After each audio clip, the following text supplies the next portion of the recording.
I am so honored to have in studio with us today, in the flesh, Dr. Philip Hessburg, who is the medical director of the Detroit Institute of Ophthalmology, the founder of the Eye and the Chip World Research Congress, and the Eye and the Brain and the Auto World Research Congress.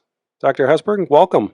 Thank you. It's an honor to be here. Well, we are honored and so good to be in person after all this time remote. From the time that we met through Dr. Philip Ola, who's been on the show before, I have been impressed time and time again, and just increasingly. You're a person who could, over the course of your career, stuck in there and just turned the crank. You could have just done the thing that you were originally trained for. But you've followed your nose, and we're going to talk about this today. You've discovered things that I don't think most people would have ever encountered. And as a result, you're now sort of sitting on the cusp of all of this nexus of innovation: ophthalmology, cognition, transportation, microprocessing, sensors. Did you think that this is where your career would take you? No, not really. I'm an eye surgeon, but when I was at the Ford Hospital in the years gone by, I had a research laboratory. And when I left the Ford Hospital in 1972, a group of laymen started the Detroit Institute of Ophthalmology. And when we started it, we had always held out for a research program. We had very active educational programs, but we wanted to be back into research. However, we didn't have the initial funding to jump into what I was at Ford Hospital. It would have taken electron microscopes and PhDs, and we didn't have those, so we decided on a research congress. We did not invent a research congress. They were invented in Florida by Dr. Welsh. They were called the Welsh Cataract Congresses. What happened after World War II was that a surgeon in England, Dr. Ridley, Harold Ridley, was doing a cataract operation, which is the removal of the lens of the eye, which has become cloudy. And an intern looked over his shoulder and said, "Mr. Ridley, you've taken out this man's lens. Why don't you put something back in?" That's a really interesting question. And so Harold Ridley thought about it for a while, and he decided to carve a replacement lens out of lucite. The British had used lucite, what we call lucite, PMMA, in the windshields of fighter planes.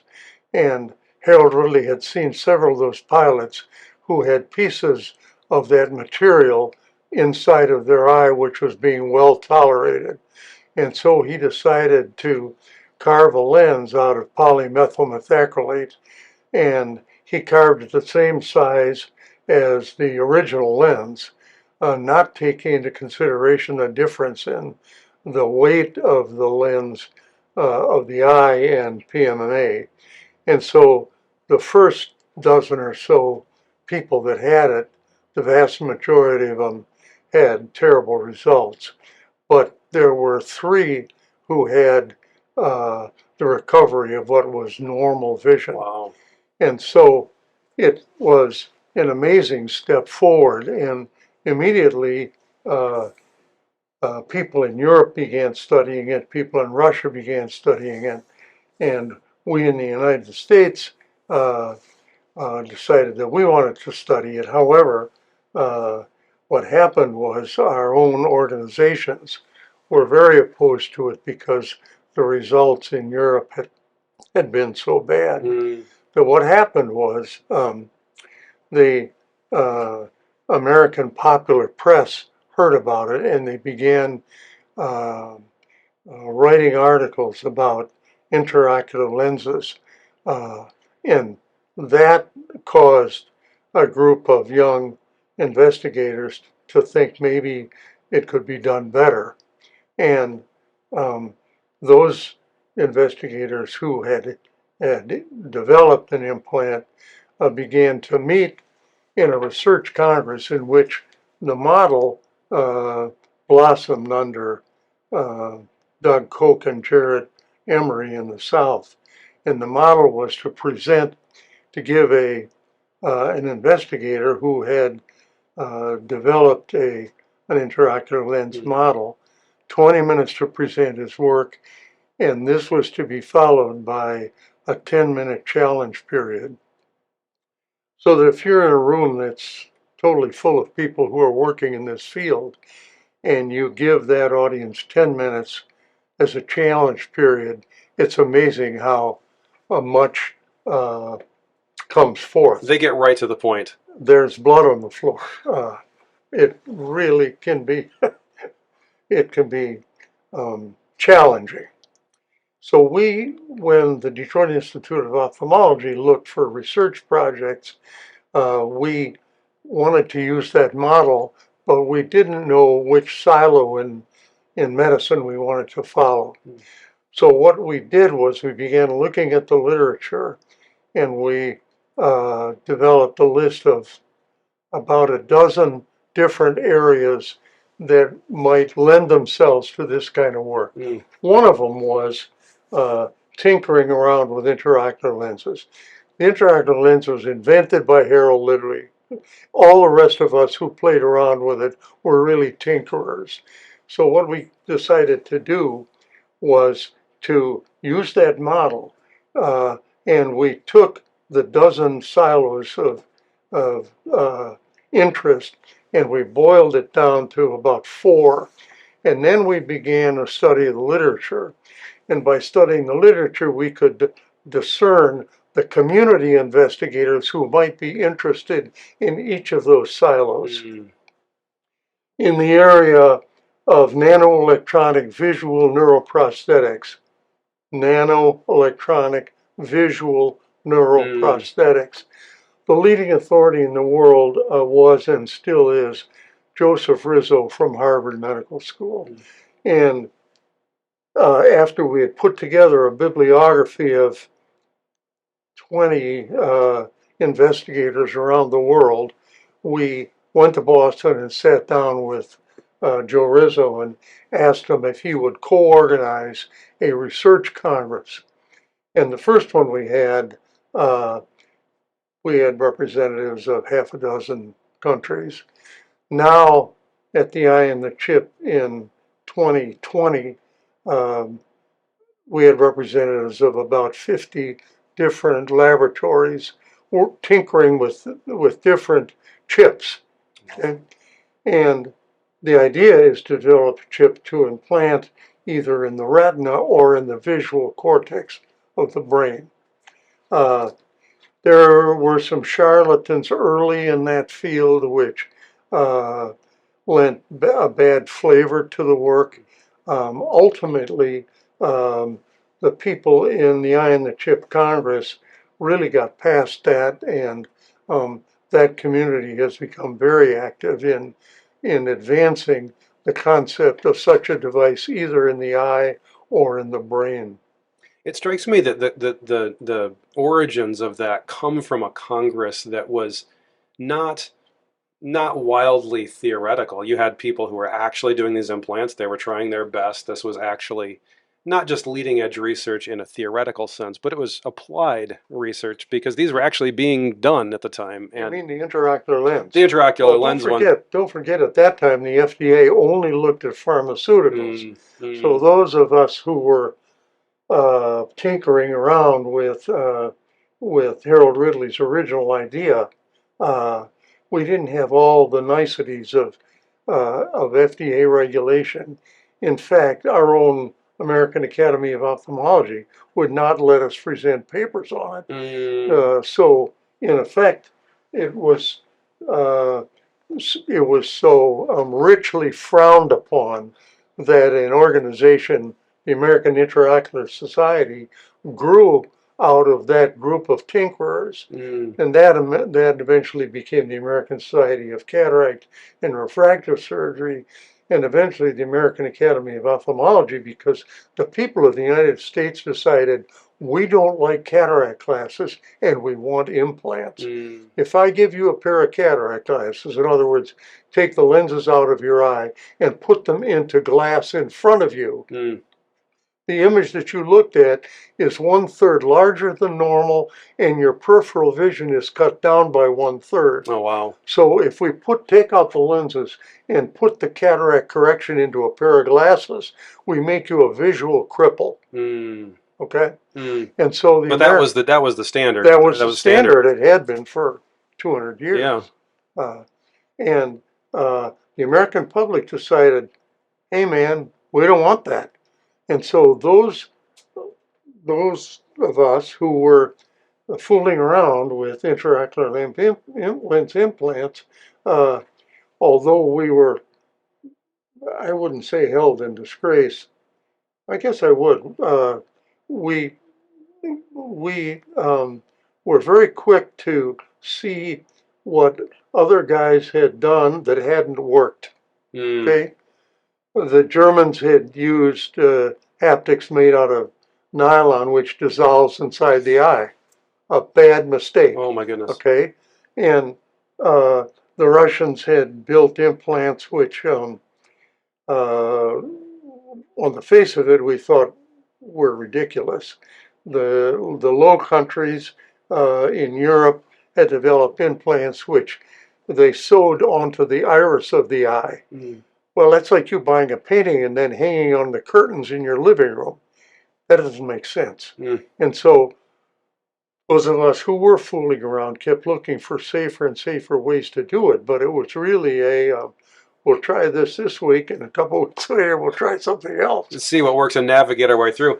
I mean, and knowing how the FDA is, we work with the FDA, and I imagine even then you say, "Oh, I'm going to implant something in there," and oh, by the way, my data is a lucite flying out of the window of a bomber into somebody's eye, and I think it should work. How did you said there was a public uprising around? We want to be able to try this. We want to be able to move in this direction. Take us through that process, because, and the reason I asked this, Dr. Hessburg, is there's so many in our community who bump into the FDA. And sometimes the answer is, this is cut and dried. This is just the way it is. You either get in the bucket or you don't do whatever it is you're trying to do. But there's other times when people feel like they're on the cusp of something big enough that Well, it could change the landscape. yeah, And you've experienced yeah, that. I'd like to comment on the FDA. The FDA certainly in the field of ophthalmology Mm. learned its lesson with intraocular lenses, and we're at the stage now with the FDA. We have been through hearings in Washington relative to intraocular lenses. We fought battles with the FDA. What we know now is that the wisest course is to begin discussions with the FDA about the time that you're sitting in church and have the idea. Mm. The earlier that you can let it be known, this is what we're thinking of, the better off you're going to be.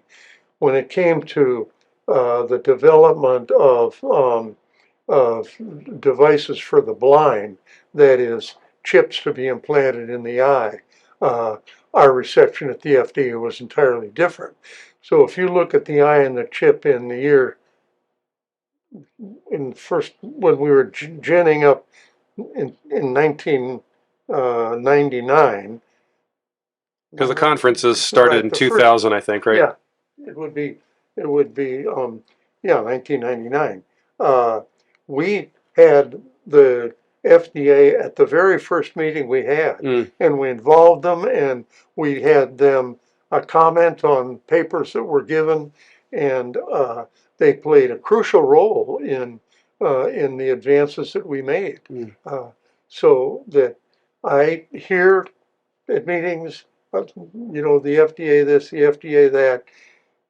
I think that we're blessed with the FDA. I think that interfacing with them early on is crucial, and that I think that it's worth listening to them Mm. in in our in the development of the retinal devices. We haven't always agreed with them, and um, and now much of the work is moving to the visual cortex of the brain, and That's a big move away from the retina, uh, but its time is here to do that, and the FDA has been nothing but approving. Uh, That's awesome. yeah, I think one. I can't say anything bad. I can tell you a lot about the horror stories of the FDA. That's a bygone era. Yeah, That they've certainly just been is. trying. I think one of the things that oftentimes people don't recognize about the agency is they get exposed to so many ideas and to so many new ideas and technologies and stuff that they want to know what's happening so that they can be educated. And if you take part in that process by inviting them to something early, like a congress where the thing hasn't even been done yet, but you're talking about it, right? That's an amazing opportunity for them as well. I couldn't agree more. Yeah, that's Yeah. amazing. Well, take us. I want to go. Oh, actually, one more question on FDA, if I might. As you've watched over the years, getting FDA on board with these really novel, innovative, and I mean, we're working with the eye, right? This is Right. not completely without risk, so it's a focus for them. What has moved the needle with them? Are there any aha moments where maybe a clinician said something or a bit of research came out and it moved the needle for them and you watched it and you went, that made a difference?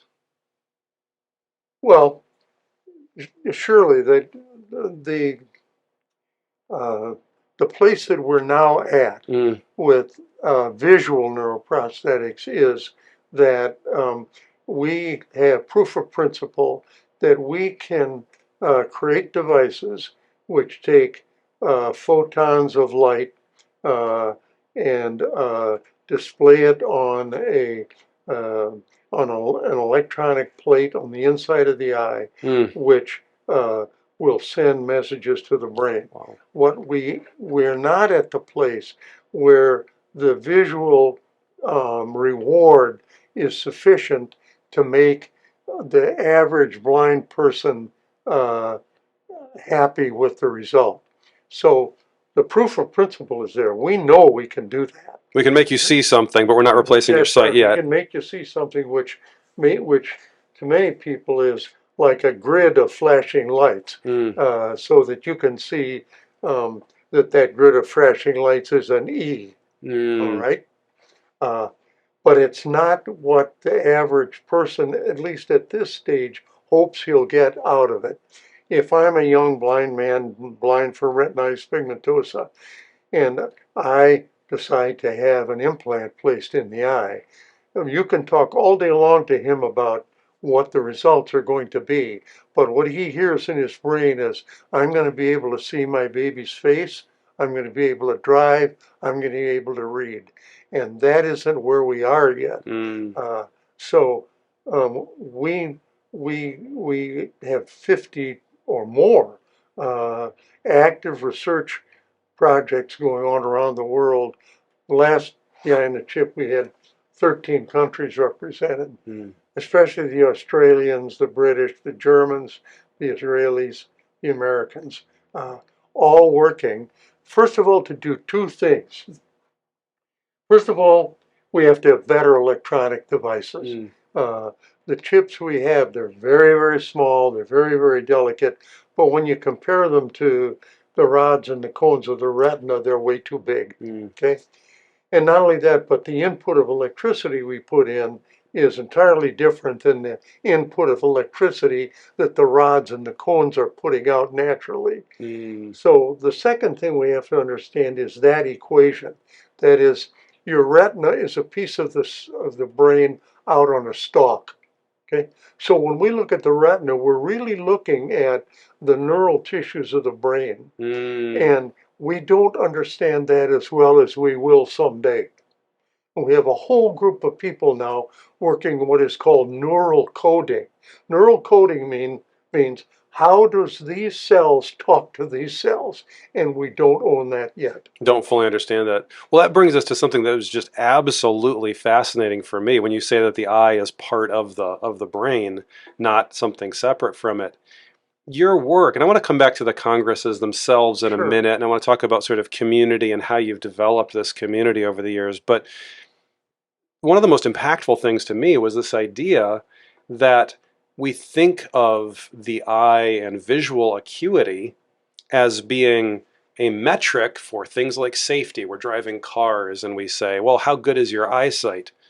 Your research has been overturning the idea that that is the be all and end all of doing evaluations. We'll talk a little about vision and driving. Every ophthalmologist in the world becomes discouraged when he sees a middle-aged person, elderly person whose vision drops below the acceptable guidelines of the state, no matter what state you are. And we know that they're going to go to the Secretary of State and have their license denied. And in denying the license, what we're doing is we're saying to this lady, all right, you are no longer an independent person. You are now dependent. You're going to have your daughter take you to Kroger's. When you want to go to Mass at St. Clair, call your daughter. When you want to get your hair done, maybe your son's going to be free. But you take a lady who is totally independent and make her dependent. That's not a funny thing. That means now we've got a lady who's depressed. She's stuck in a room looking at the wall, and all of a sudden everything aches. I have a problem with my elbow, and because they have nothing else to think about. So for my entire career in ophthalmology, which is a very long time, I have been saddened by the fact that we take independent people and we make them into cripples based on guidelines for visual acuity, which have no basis in data. In the 100 years ago, the 1920s, people got together and said, gee, we've got all these cars. Who should we let drive them? Okay, so one guy, I suppose in the back row, said, blind people shouldn't drive. Well, I guess that makes sense, right? And so they decided, okay, well, where should we let them drive? Without any data, they created these numbers. Wow. And so with these numbers, we've been working ever since. And every state just about has essentially the same set of numbers, which aren't related in any way to highway deaths. Highway deaths are not caused by people with reduced vision. Wow. They're caused by 19-year-old boys who've been drinking and driving too fast. And we sort of think about, if you put it in terms of chemical impairment, we Right. get it, right? We understand that this is something we shouldn't be doing. In the eye and the auto, we just gave the Bartimaeus Award, which is an award that Roseanne Horn and our group give every year to a leading investigator at one of these congresses. The eye and the chip one year, the eye, the brain, and the auto the next. This year it went to Teivo Turvo, a researcher in Finland. The interesting thing is that Teivo Turvo, a very long time ago, came to the conclusion that visual acuity doesn't have much to do with crashes. Okay, so here's an ophthalmologist in Finland thinking the same way that we're thinking at the Ford Hospital. Wow. And what did he do? He decided to go to the government and create an initiative in which they reviewed the health status and the post-mortem condition of anybody killed on Finnish highway.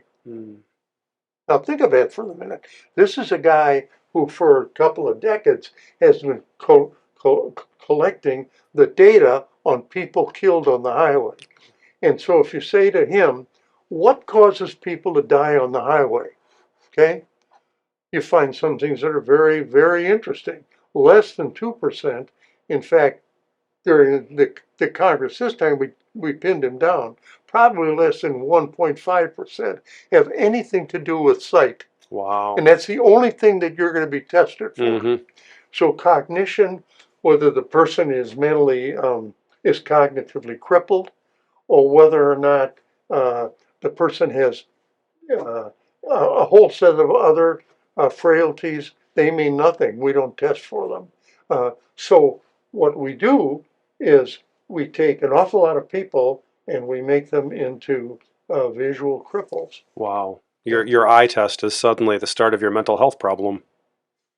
What Teivo Turbo has found out that one of the interesting things is what a big role suicide plays in deaths on the highway. Wow. There's so many things that are caused by other factors other than what you could see That's out your right. eyes. And it's so interesting because we do get that. We say don't drink and drive. We say don't take drugs and drive. And yet, if there's other things impairing cognition, we're not necessarily thinking about that today. You had Philip Ola at the Congress this year, and his work is very interesting. He's analyzing the expired breath of drivers. Mm. Now, if I go to Greg Honor at Wayne State University and say to Greg, can you give me a rough idea of the blood levels of sugar in a diabetic driving by their expired air? He'll say, yeah, we can do that. Okay, well, what that means is that if that's the case, then we ought to be able to say this diabetic driver is headed for diabetic coma or insulin shock. Mm. All right? There's another interesting one. We know that there are some dogs that are able to perceive that a patient with grand mal epilepsy is going to have a seizure. All right? Well, what does that mean? That means that now we don't let those people drive.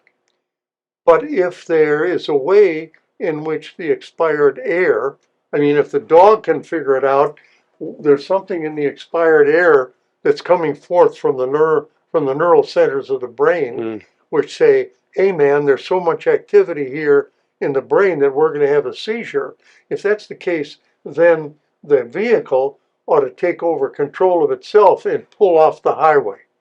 And of course, if that sounds like science fiction, we already have cars today that if it detects too much motion in a weird way, it's going to say, hey, did you get enough sleep kind of thing, or do you need a coffee? I mean, I've seen Sure, rental cars where the cup of coffee pops up on the screen and says, are you getting tired? sure. So we're not actually that, if that sounds like science fiction to anybody, we're not actually that far from that, even in what we're trying to do in cars No, today. we've got somewhere, but depending on the way you break down the silos of capture, biometric data capture, we've got somewhere between 13 and 17 different parameters. For instance, it's very easy. Pulse, we've been able to take a pulse from the seat of your car for Mm. 20 years. Okay. We know we can calculate the changes in your facial color, Mm. whether all of a sudden you blanch or whether all of a sudden you're hyperemic. Uh, Something's going on. We can tell from the pulse, okay, this patient's going into cardiac arrhythmia. Mm. Well, maybe he goes into cardiac arrhythmia 10 times a day. Or maybe this cardiac arrhythmia says he's going to die. Okay. So that brings up the relationship between your medical record, Yes. okay, Yep. There we go. and your vehicle. Hmm. And because of HIPAA rules, Because that this would be better if we knew the person's medical record, we could more clearly use an indicator to predict that something was about to happen or what to do about or it. what to do about it. And the what to do about it's crucial because if I say to you, okay, you are going to have this happen, the vehicle, if it knows your medical record, can say, okay, with GPS systems and knowing what the capabilities are of various healthcare facilities, can say, okay, we can take this person to small town, uh, I don't know, hospital, Hmm. or this is something that's got to go to the University of Michigan because, or to downtown Henry Ford where there's a very active neurosurgical program. So that's the world we're coming to, is where your vehicle becomes a rolling medical record influenced by the biometric data that we capture in the cab. And of course, that just opens up a whole can of worms because now we have this interplay where the safety of the vehicle isn't really a medical issue, but it's those medical records that are going to give you the information and the access to be able to do things. And peculiarly enough, right here in Ann Arbor, uh, is a young woman named Jennifer Dukarski who's now at Butzel, the law firm Butzel, who spent 20 years as an engineer in the auto industry. Mm. And after that went to law school and now is the leading American investigator on the relationship between the biometric data that your vehicle captures, the privacy laws of the government relative to medical data, and what your car can and can't do with that data. So, so she has been at, I guess, the last four versions of the eye, the brain, and the auto. A marvelous resource. You've got people like, it was Jennifer, right? Yes. You got people like Jennifer there. You've got researchers. You've invited the FDA to these kinds of events. What is the demographic that comes to these congresses and the? In the eye and the chip, it's fairly narrow. It's the people interested in artificial vision who wish to meld nanoelectronics with neurobiology. Mm. At the eye, and because of that, you have in the room entrepreneurs interested in it. You have lawyers interested in it. You have manufacturers interested in it. You have lay people interested in it. You have some blind representatives. But that's a fairly narrow one. When it comes to the eye, the brain, and the auto, it's a much more Catholic with a small c audience. And so it's going to be people who are driving specialists. It's going to be people like Robert Huss from West Virginia, who's a world expert in bioptics, which is us putting a very small diameter telescope in the corner of your glasses. It's a fraud in a way, because what it does is it lets you go to the Secretary of State's office, cock your head in just the right way, and read the letters, okay? Wow. But you can't drive that way. You drive with the carrier part of the lens, which may be 2200 or legal blindness. And yet those patients do wonderfully well. Wow, that's amazing. And so these the eye and the chip is very much the output of that. When those things finally make it into people, those will be medical devices. Those are vision restoring devices. Right. It's in this eye, the chip, and the auto where you've got this sort of interesting interplay, whether it's the regulatory or the medical or the social or the payer aspects that all just, this must be quite a bit of soup that you're trying to sort out. Yeah, it is. And if you look at it, you'll notice there's a very big difference between the presenters of the eye and the chip and the presenters of the eye, the brain, and the auto. The way you put together a Congress like this, you've asked me this privately, Yeah. is at least the way we did it was we collected all the literature, boiled it down to 4 different silos that we were interested in, then collected literature in it. And every time we looked at the literature relative to the eye and the auto, which is what we initially called it, the name Cynthia Owsley came up. Cynthia Owsley is a PhD at the University of Alabama at Birmingham, and she is recognized world over as the leading authority on the relationship between vision and driving. So we went down to Birmingham and we said, Cynthia, Dr. Owsley, if we put this together, would you co-organize it with us? We, as this tiny little DIO, we don't have the world knowledge of who the leaders are, but after 20 years we do. I guess we could probably put one on without Cynthia Owsley today, but I never would have. In fact, she just helped us a couple of weeks ago. We would never try it without her. So you're looking for those adjacencies. You're saying, well, this is kind of what I want to do. Who is the next adjacent person to this who makes the most sense? Who can I talk to who knows more about this than anybody else in the world? And then initially, Dr. Owsley, here are 50 different investigators in this field. Pick out 20 to 30 of those that you want us to invite. And she can go down that list. Boop, boop, boop, boop, boop, boop, boop. Stay away from that guy. Boop, boop, boop, boop, boop. Okay? So the credibility is established in the first year of the Congresses, because we had Joseph Rizzo from Harvard Medical School as the co-organizer of the eye and the chip, one of the leading neuro-ophthalmologists in the world. And when we did the next year on the eye, the brain, and the auto, or the eye in the auto, we had Cynthia Owsley. Wow. And Okay. how did you keep, I mean, over the years, how do you view keeping a community together, right? Because forces will come in, people will get their bright ideas, people will want to use something like this, like a platform or something else. But it seems like you've been able to keep the integrity of the process. Say a word about that. We've made some mistakes, uh, but they haven't been common. One of the one of the ways is there's a danger in uh, in reading over the literature of someone that you're pretty sure you want and finding out that there always seems to be a marketing twist in this guy's work. Okay, and that's lethal. Mm. Um, But the other side of it is that very often the people we're really interested in are in the level of their department or their corporation, which does not allow them the travel funds to stay three Oh. days at a meeting.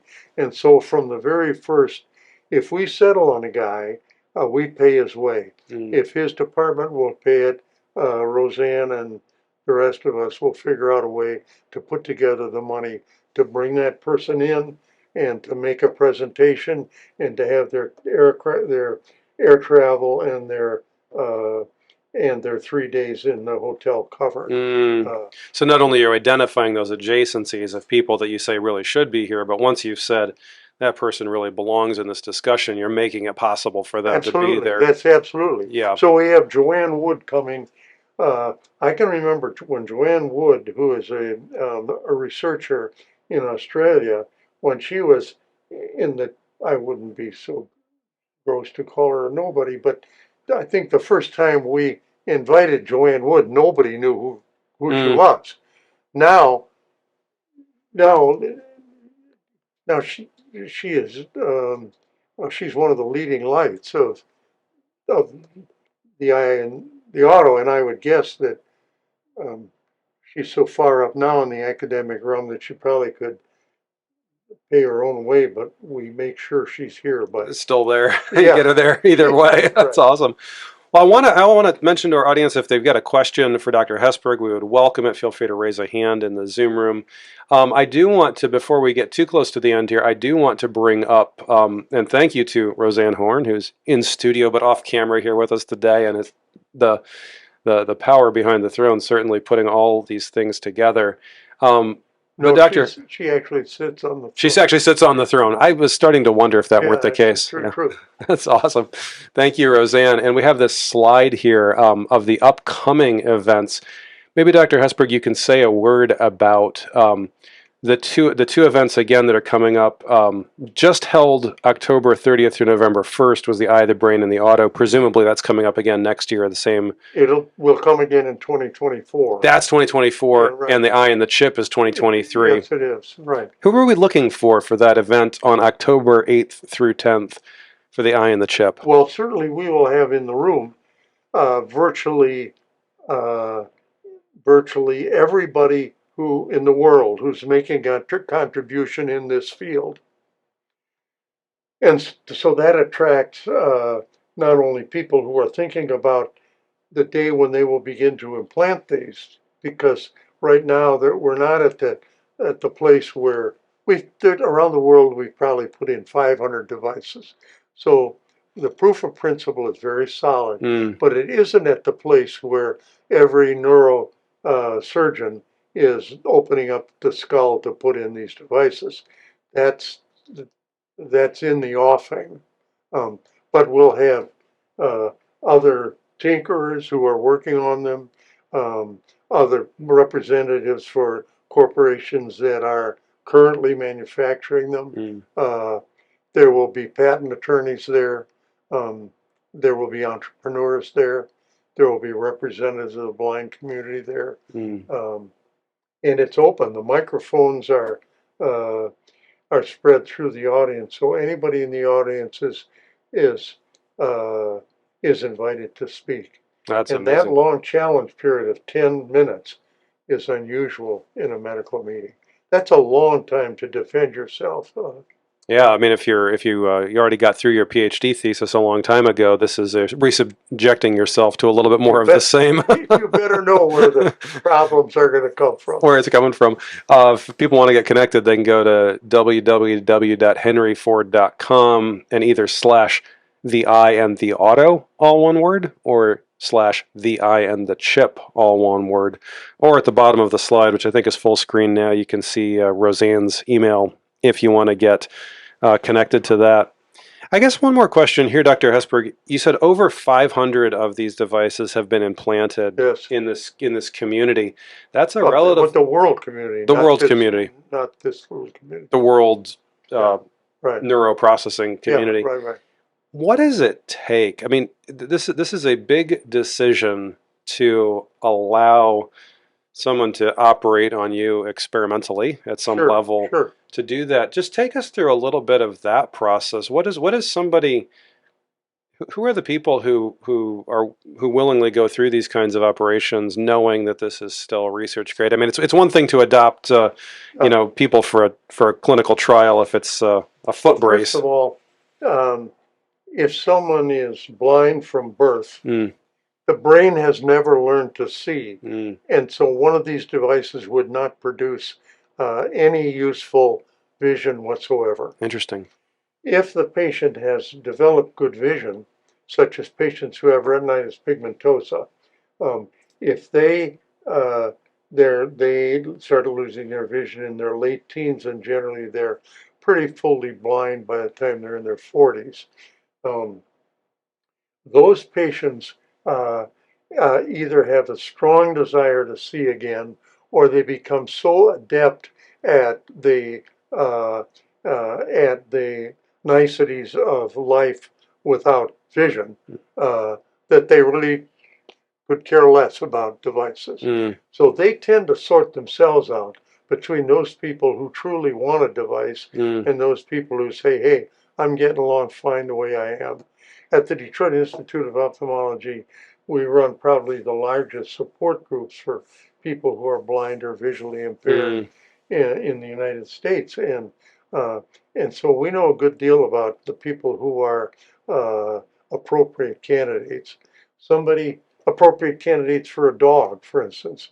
Leader dogs, they're not for everybody. A leader dog takes a lot of doing. mm, Uh, and and so a lot of people, we've got blind people uh, in our support groups who couldn't care less about a dog because they've learned to stick walk so well or to get along so well that they don't want to be bothered with a dog. And those people generally say, why do I want to go all through this for a chip to give me a vision which isn't perfect vision? mm. So the patients themselves, and we don't do any of the implanting at the Detroit Institute of Ophthalmology. We're a pretty neutral body. Mm. So we don't have a dog in the fight. But I know all of the people who do. And they're very, very careful to lay out um, this is what you can expect. And we don't think you're a good candidate, or we think you are a good candidate. Such a big decision, and like you said, I mean, I've a dear friend of mine is blind, and when you're with her, you realize how much not only coping mechanism, but how much excelling someone does when they don't have access to that faculty. They tune so many other senses to be functional. So it's kind Oh, of yeah, amazing to watch that right. How process. long has she been blind? I believe in that case since birth. Since birth. Yeah. I have a blind grandson, uh, and he's been blind since birth. But watch him get around in his family's tri-level home. I'm astounded. He flies around that house and up and down those stairs. I stumble around there. I don't know where the heck I'm going. And Philip, his name was Philip too, will fly around that house. He'll fly around the house into the kitchen and unerringly put his hand on the cold water faucet. Wow. You know, it's amazing. I can see and I can't do it that fast, right? Right, That's right. awesome. Well, this is all very it's amazing. I think it's so cool how this isn't just sort of pie in the sky stuff. This is stuff that's being done right now. One more personal anecdote, some more dear friends of ours, going back to the eye, the brain, and the auto, Sure. lost their mom in a car crash when the driver of the other vehicle basically went into rigor mortis after a heart attack. And of course, the Sure. visual screening that they went through didn't save that. And so the No. kind of thing that you're working on, this is not pie in the But sky stuff. what should happen? This is Yeah. this is very interesting. Yeah. 6 or 8 years ago at the Eye, the Brain, and the Auto, a bunch of people got together and said, what should the car do? Mm. The car should pull off the road. Okay, that's fine. The car will pull off the road. Then at the Eye, the Brain, and the Auto 4 years ago, the same people standing out in the hall say, no, the car ought to call 911 to get somebody there who can help. Okay, for the past 2 issues of the Eye, the Brain, and the Auto, there's no question about it. The car ought to take over, discern what the driver's problem is, and then take that vehicle to a healthcare facility geared up to handle that malady. You can't take somebody who's having that kind of a heart attack to a CVS health hardware store. Okay, if the patient has that kind of a massive coronary event, they've got to go somewhere that can handle it. And this is also something that I think is people might say, well, how often does that happen? But in our own family, we experienced something where we ended up in an emergency room that was not equipped to handle the problem. We had to do a transport 30 minutes across town, losing precious time Sure. to get the care that we needed. So that's again, hits right at home. Yeah. That's why, in effect, when you look at Timo Turvo's studies of mortalities in Finland, so much of this comes out. Why we handle this thing well or why we handle it badly. But he had terrible time getting it started in Finland. Everybody said, what's this ophthalmologist doing this for? Now, of course, he's a national hero. He's won the Bartimaeus Award. But some of this is not easy sledding. Yeah, well, it's amazing what you're doing. I love, as I said at the beginning, I love how you could have just turned the crank for your career, but you allowed the questions to sort of ask themselves. Now you find yourself at this nexus of so many things that are coming together at this point in history. I mean, really, truly. So I think we can encourage folks, if you're into vision and vision processing, coming up October 8th through 10th of 2023, the eye and the chip, and then in 2024 coming back around to the eye, the brain, and the auto. That's right. And wow, what a fertile ground. We all know that all sorts of things are going to happen here, and you guys are at the center of talking about it and trying to do things about it. It's been an honor being with you. I thank you for your time today, Dr. Hessburg. We appreciate you. Good.